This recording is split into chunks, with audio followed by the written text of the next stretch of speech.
So in this lesson, we're going to be looking at Elliott waves. I have a really interesting story with that, and it's pretty much the importance of Elliott waves. And they're important, but they're not that important. Let me explain. So I knew about Elliott waves for a very long time. I just never looked into them because I thought they weren't that important.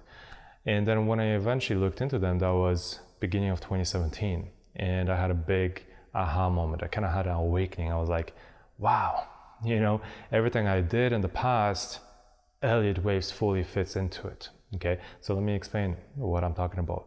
And at that point, when 2017 came, I pretty much felt like I mastered trading. I fine-tuned everything there is to fine-tune, and I did. I haven't changed much since 2017, since the beginning of 2017. Even when I fully kind of understood Elliott waves, that hasn't really changed much in my trading. But I learned that when I first looked at Elliott waves, I learned that literally everything I have done prior to that already had Elliott waves within it. So my strategies were already built around Elliott waves. My management was also built around Elliott waves. They looked at it, the way I looked at a chart or the trending market, Elliott waves explained that. And that's the thing, you're going to look at the lesson, you're going to understand what Elliott waves are, but to tell you the truth, you don't really need it. Why? Because it's already incorporated within how I trade. It's incorporated within the strategies themselves. And that's what was the big aha moment to me, the big awakening, because I already fine-tuned my strategies at that point. And when I looked at Elliott waves, I'm like, wow, I'm doing something right. And what are Elliott waves? Elliott waves is pretty much, it's a sequence. It's a sequence of numbers, 1, 2, 3, 4, 5, A, B, C. Okay, and it measures the trend. It's based on psychological behavior, crowd behavior, and Elliott is the person who created Elliott waves. It's named after him. He pretty much figured out that the market moves in cycles. Okay, obviously trends, the trend moves in cycles, and we have waves, we have pullbacks, and we have corrective waves as well. So imagine this, we're trending upwards. We have this bullish trend making higher highs and higher lows, okay? Well, there's 5 waves within that, typically. Wave 1 is the breakout, wave 2 is the pullback, wave 3 will be the biggest run ever, wave 4 is the pullback, and wave 5 will be the last run before we have a corrective wave or a trend change, where then it begins within 1, 2, 3, 4, 5 again. If it's a corrective wave, there'll be an A, B, C pullback, and then we'll continue with another 1, 2, 3, 4, 5. And I'll explain all of that when we look at the chart, but it's pretty much the structure of the trend. So why is Elliott waves important? Well, it's incorporated into the analysis, into the strategies themselves, like I said, but why is it important? It's important because it gives you information in regards to the trend, okay? And how much potential there is in a trend. So if you know that wave 1 is the breakout wave and wave 2 is the first pullback, and you see that on the chart, you see the wave 1 breakout and you see the wave 2 pullback, then guess what? The biggest run is coming, which is wave 3. Okay, if you already have wave 1, wave 2, wave 3 present on the chart, then you know that there's going to be a wave 4 pullback, and then when there's a wave 4 pullback, that we only have one more shot to catch the move in that trend, which is the last run, and that is the wave 5. Okay, so it's important for that. It's pretty much, we'll see how Elliott waves pretty much blends perfectly with Fibonacci retracement and Fibonacci extension. And you'll see that when we look at the chart, it's pretty much perfect the way it blends together. And again, because Fibonacci is everywhere, Elliott waves are based on crowd psychology, the mass psychology of traders, and you'll see they perfectly blend together. So it's interesting, know it, understand it, but also know that in the coming up lessons, all of that will be fully blended into the strategies themselves. And the strategies, like I said, are built around Elliott waves. And I didn't even know that until I learned Elliott waves. But it's very powerful when you truly understand it. And like I said, the strategies are built within it. So I'll talk about Elliott waves again when we look at the strategies themselves, and you'll have a better understanding of what I'm talking about. But for now, let's jump on the chart just so I can show you what Elliott waves are.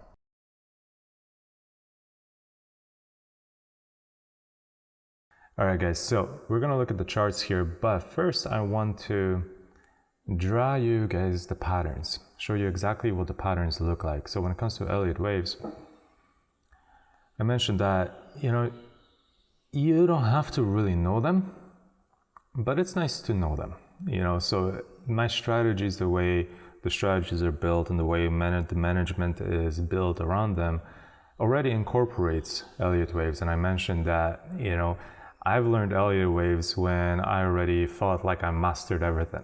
I was building my last strategy, my strategy number 5 at the advanced continuation breakout.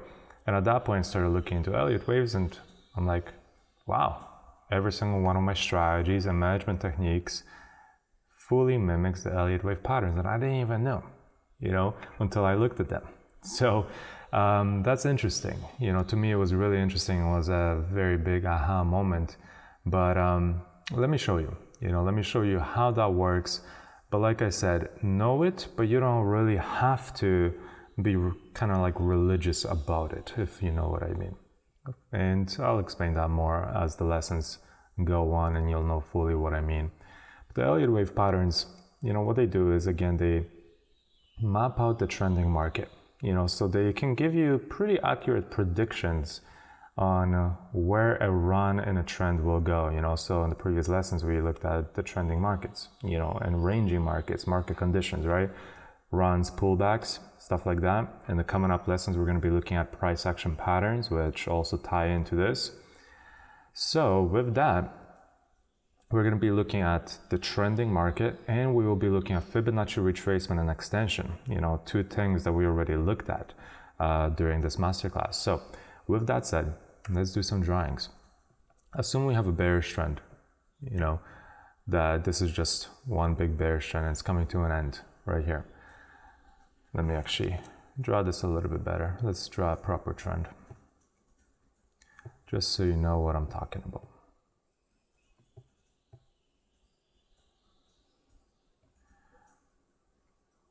Okay, so this would actually look a little bit different. This would be larger, and I'll explain this in a second.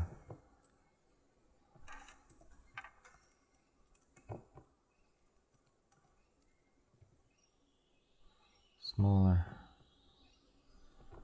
and smaller. Okay, so there's 5 waves. They are called motive waves, okay? And then there's corrective waves, which are A, B, C, okay? So there's 3 corrective waves, A, B, C, and 5 motive waves, which are 1, 2, 3, 4, 5, okay? So let me show you that right now. The first wave of the trend is typically the breakout wave, which will be wave 1, okay? Then we have the pullback wave, which typically is wave 2. Then we have the biggest wave there is, which that is wave 3. That will be the longest waves, the biggest wave, that will be wave 3. Then we have something called wave 4. And then we have a wave 5, okay? After that, there will be a corrective wave, which is going to be an ABC pattern. A,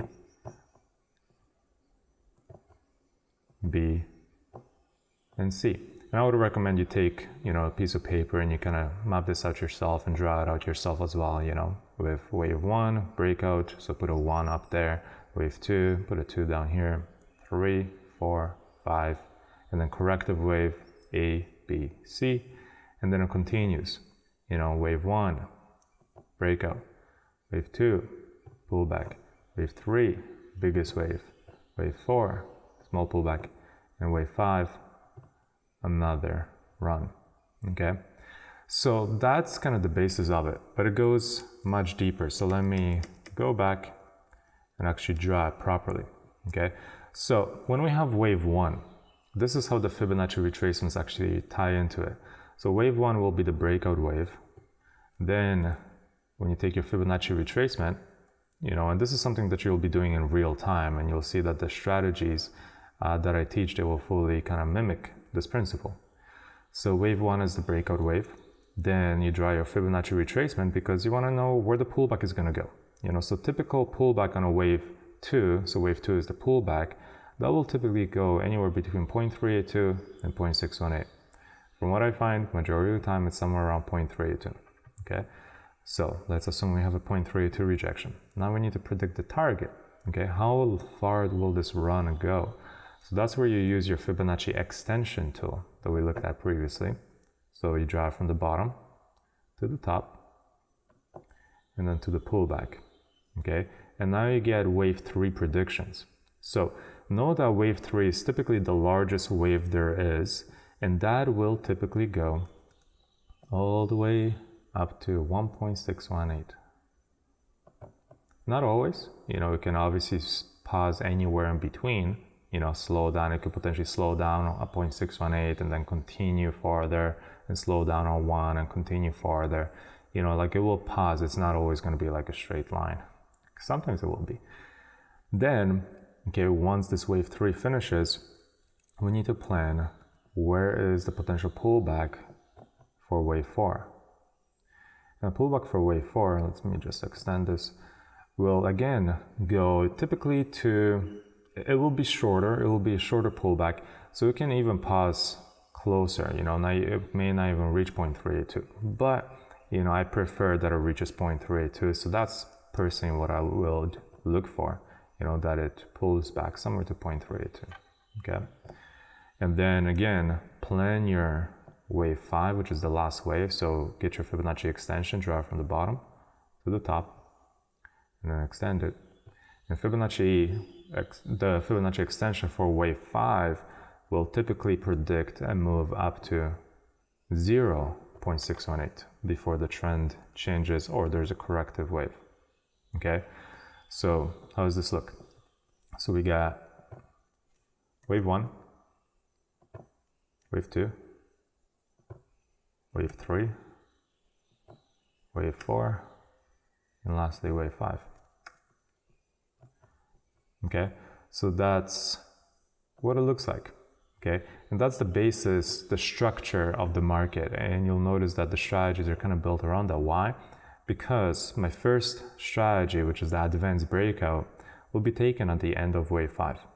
Okay, so assuming this is the same wave 1, wave 2, wave 3, wave 4, wave 5. Okay, my first strategy, the advanced breakout, again, I build the strategies before even knowing this, so that's what I mean. You don't even have to know this, but it's good to know, okay? Because at the end of the day, the strategies are built around it. I just didn't know, you know, until I looked into Elliott waves and I was like, wow, okay, I'm doing something right. So, you know, my first strategy will be advanced breakout, and that will catch wave 1, okay? That is meant to catch wave 1. Then the next strategy, the initial breakout, okay, that's meant to catch wave 3. So we have the initial breakout, okay, pullback, and strategy 3. So the way it would kind of look like, if we want to draw in, you know, just entries just for the sake of it, okay, random entries, okay. So the first target would be, the target would be different. I would be, because it's a breakout wave, you cannot measure the breakout wave, okay. So the target would be typically a little bit different. It would be, again, I'll show you, it would typically be like the 4-hour 50 EMA kind of thing, you know, so I'll show you that later. But that would be strategy 1, advanced breakouts, okay? Then the next strategy is the IBO, the initial breakout, and that would be taken right here on the retest of 0.382, you know, at the end of wave 2. And this will be fully explained later. And with that, again, you can target 0.618, 1.618, because that's the wave, you're catching wave 3. That is the longest wave there is, okay? And then your stop loss would be somewhere around 0.618 or even a little bit farther, so just 0.75.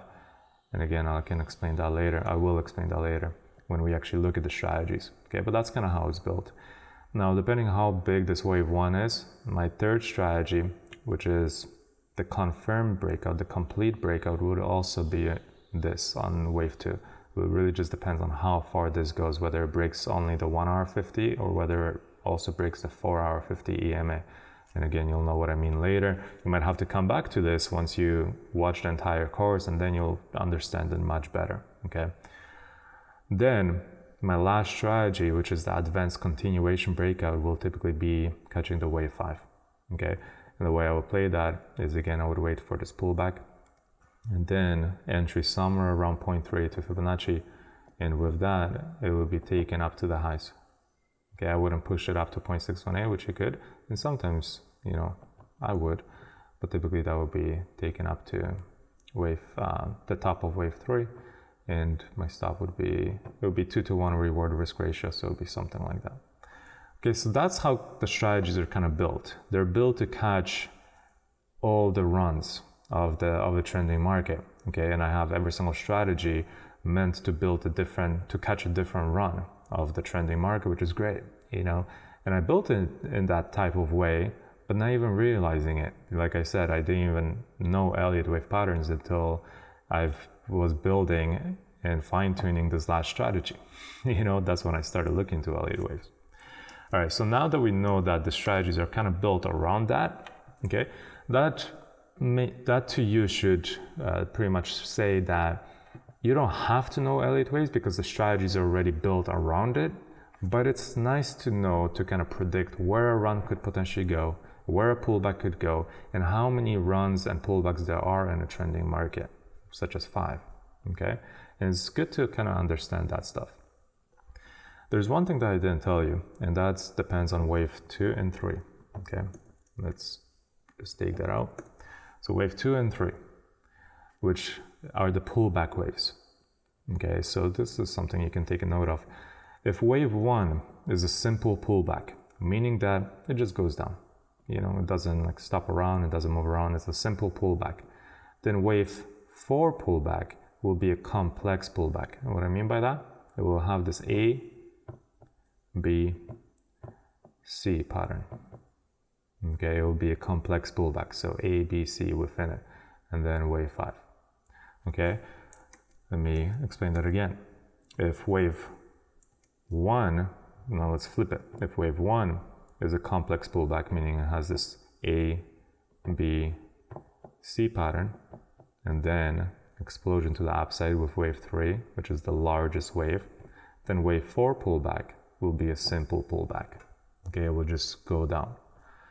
So that is a complex pullback. This is a simple pullback. Okay, if that doesn't make sense, I can rewatch this a few times. But that is how the market, again, works. That's how the trend works, you know. So we're going to have wave 1 breakout, then a complex pullback, A, B, C. Then wave 2 finishes, and wave 3 is the largest wave, typically going to 1.618 Fibonacci.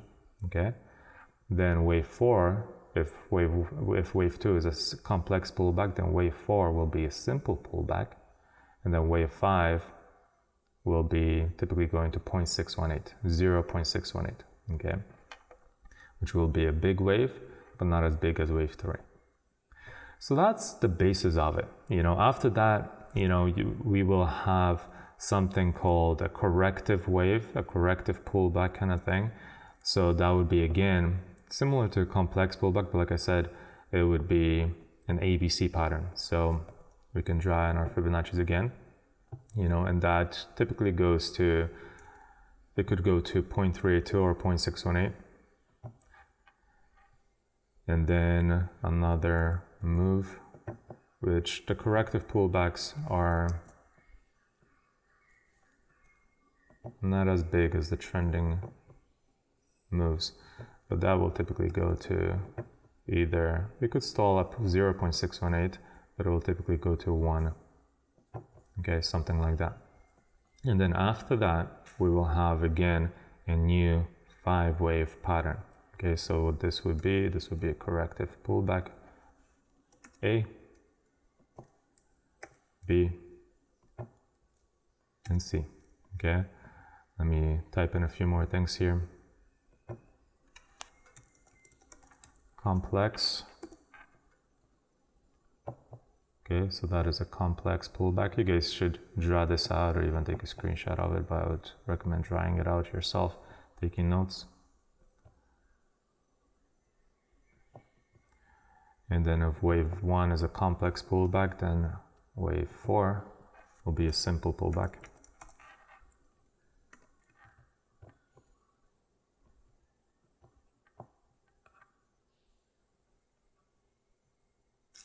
And then right after that, we will get the corrective wave. And that is this right here.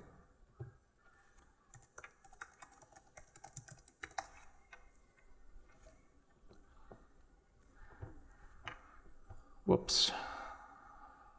There we go.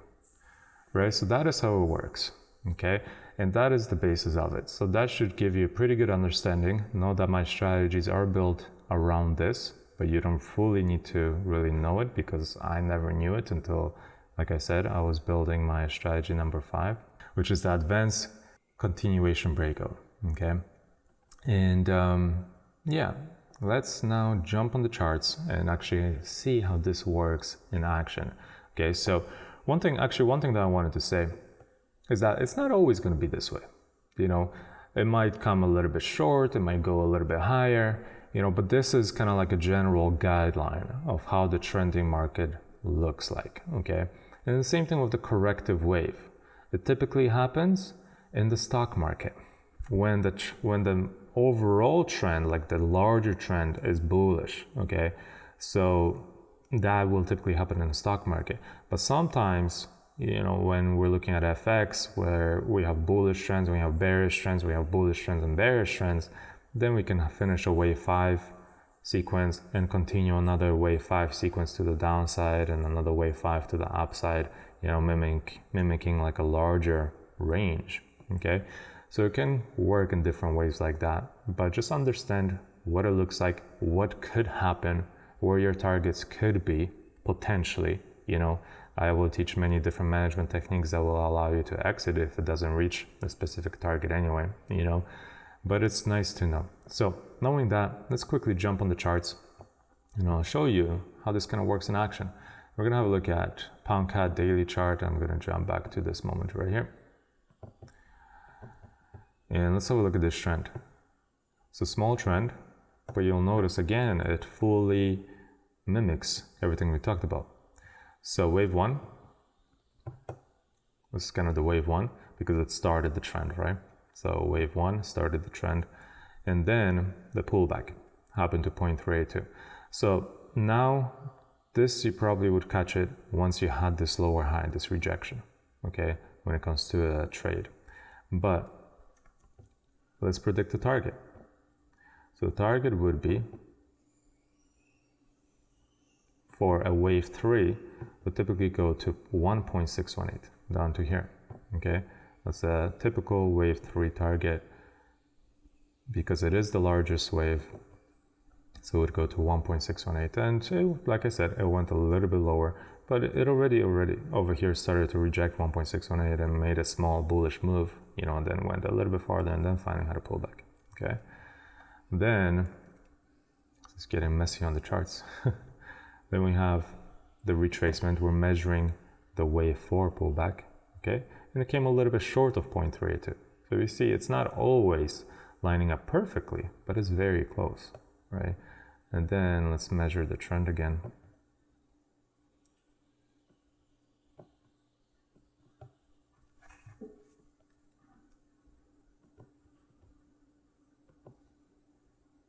There we go. And wave 5 will typically go to 0.618, okay? So again, messy. Let's go through that again and clean it up a little bit. So we have wave 1, which was the beginning of a trend, then wave 2, which was the pullback, and it goes somewhere to 0.382 and 0.618, okay? Then after that, you take your Fibonacci extension and you predict the target. How far could it go, okay?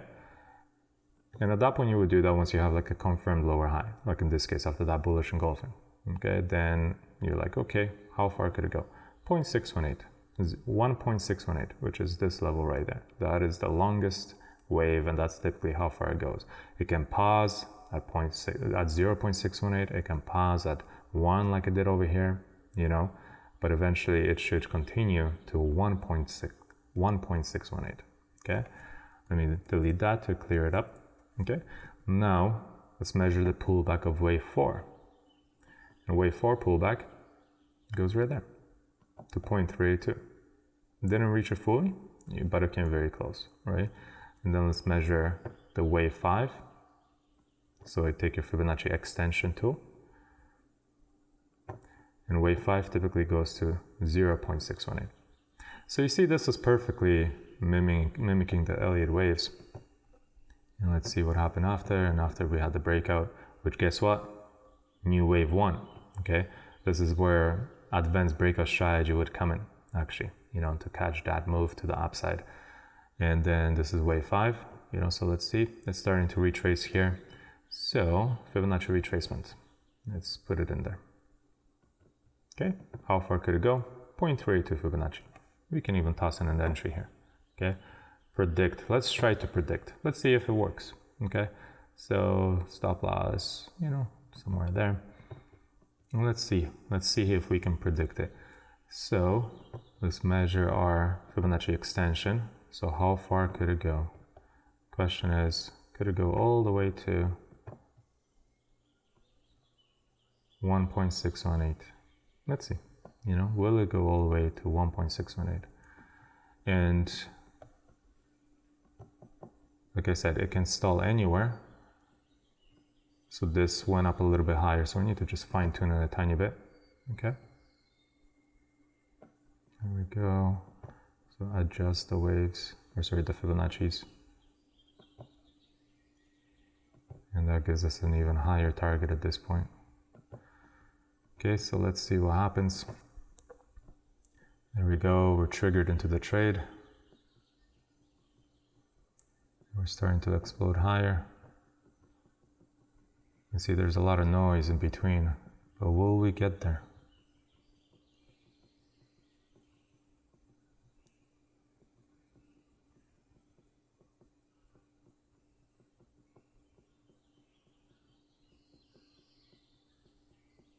Whoop, and we hit.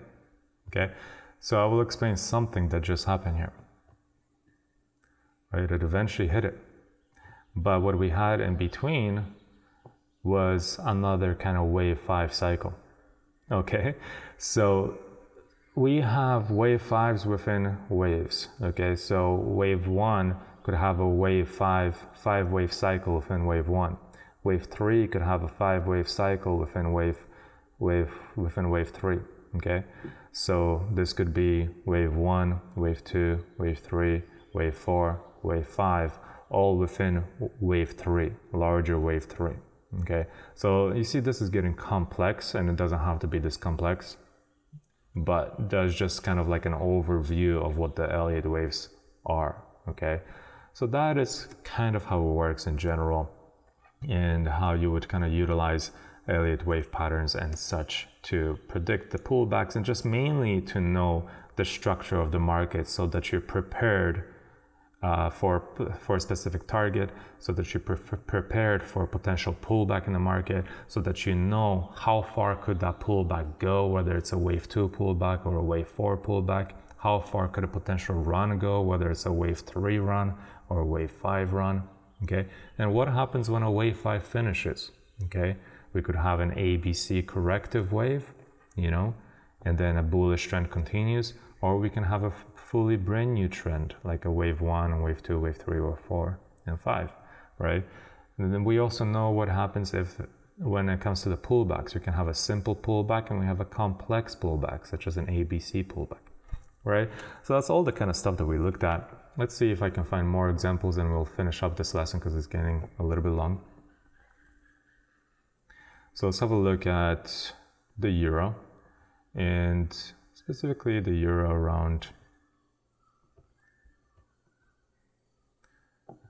this time.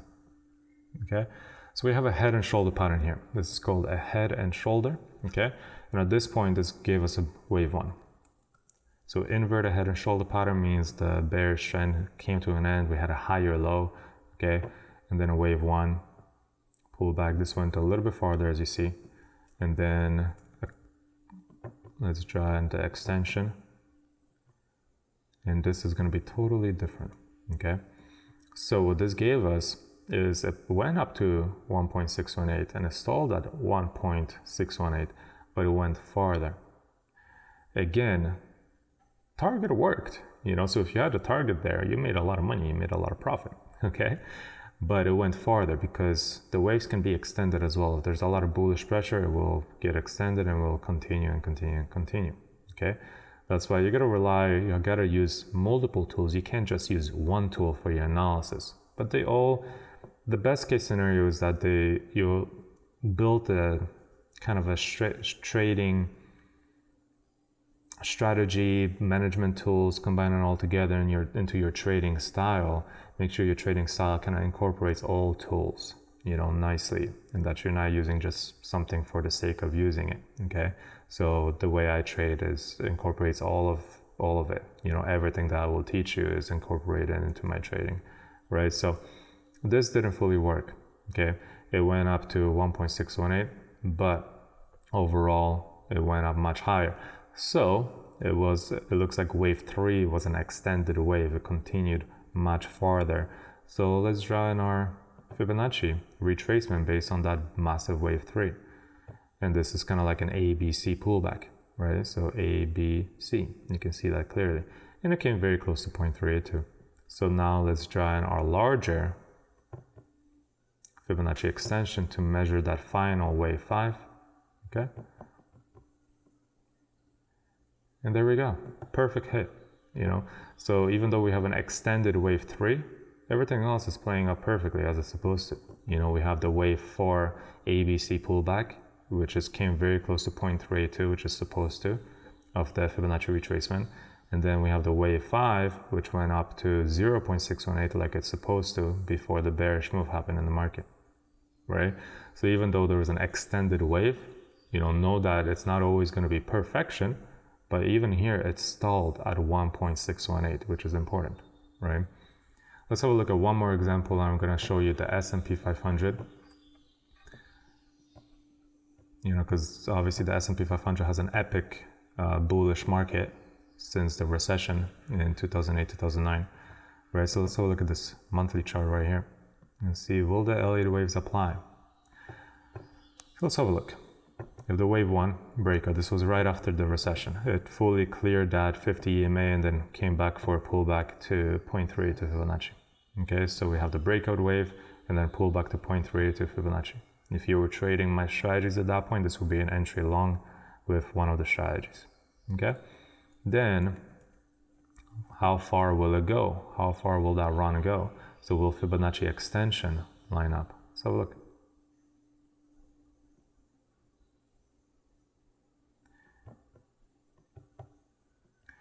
There we go. So Fibonacci extension, it didn't fully go to 1.618, right?